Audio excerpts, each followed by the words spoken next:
Hello दोस्तों, आपका स्वागत है आज की बड़ी खबर में। आज हम बात करेंगे ऐसी घटनाओं की जिसने पूरी दुनिया का ध्यान खींच रखा। कतर की राजधानी दोहा में इजरायली हवाई हमले में न सिर्फ क्षेत्रीय तनाव बढ़ा दिया बल्कि गाजा में चले युद्ध विराम की कोशिश को भी झटका दिया है। तो चलिए इस खबर को विस्तार से समझते हैं। कतर पर हमला। इस हफ्ते इसराइल ने कतर की राजधानी दोहा में एक बड़ा हमला किया जिसका मकसद था हमास के वरिष्ठ नेताओं को निशाना बनाना। इस हमले में हमास के 5 सदस्य मारे गए, जिसमें से गाजा में हमास के प्रमुख नेता खलील हया का बेटा भी शामिल था। इसके अलावा कतर सुरक्षा अधिकारियों को भी जान गई। हमास के प्रवक्ता फौजी बरहम ने राज के आतंक का करारा देते हुए कहा कि ये हमला सिर्फ नेताओं को बल्कि गाजा में युद्ध विराम की पूरी प्रक्रिया निशाने बनाने की कोशिश करी है। वरहाम ने साफ कहा कि हमारा इरादा और हौसला कमज़ोर नहीं होगा। हम गाज़ा इजराइल की सेना की पूरी वापसी और वहां के पुनर्निर्माण की मांग पर अड़े रहेंगे।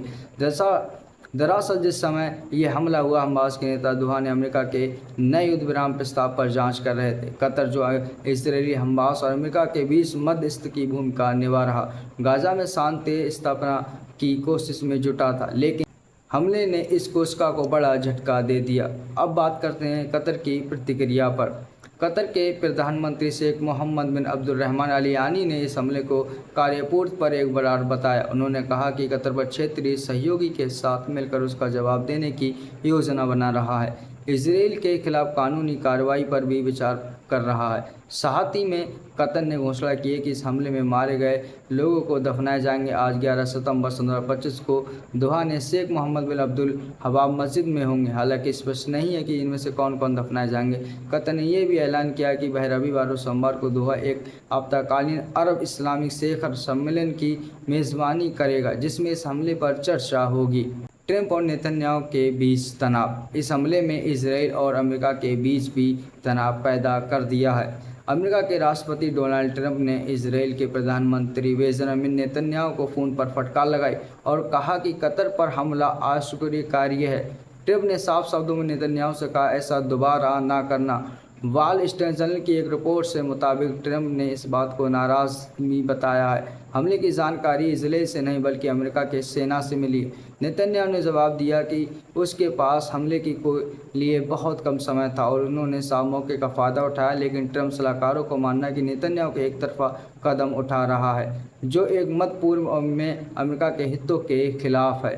अब बात करते हैं तुर्की के कनेक्शन की। एक और चौंकाने वाली खबर ये है कि इसराइल ने पहले हमास के तुर्की कार्यालय को निशाना बनाने पर विचार किया था, लेकिन बाद में कतर को चुना। मिस्र के सूत्र के हमले में लेबनान की अखबार ने बताया कि इसराइल को लगा कि ट्रंप प्रशासन की तुर्की पर मुकाबले के साथ कतर के साथ मामले को बेहतर तरीके से संभाल सकता है, क्योंकि तुर्को नाटो का सदस्य है। दोस्तों, ये घटना सिर्फ कतर और इसराइल के बीच तनाव दर्शाती है बल्कि गाज़ा में शांति की उम्मीद का भी धक्का पहुंचाती है। गाज़ा में अक्टूबर 2023 में अब तक 64,600 से ज़्यादा लोग मारे जा चुके हैं। इसमें से ये सवाल है कि ये हमले शांति की राह रुकावट बनेंगे या फिर कोई नया रास्ता निकलेगा। क्या आप सोचते हैं? अपनी राय कमेंट बॉक्स में ज़रूर दें।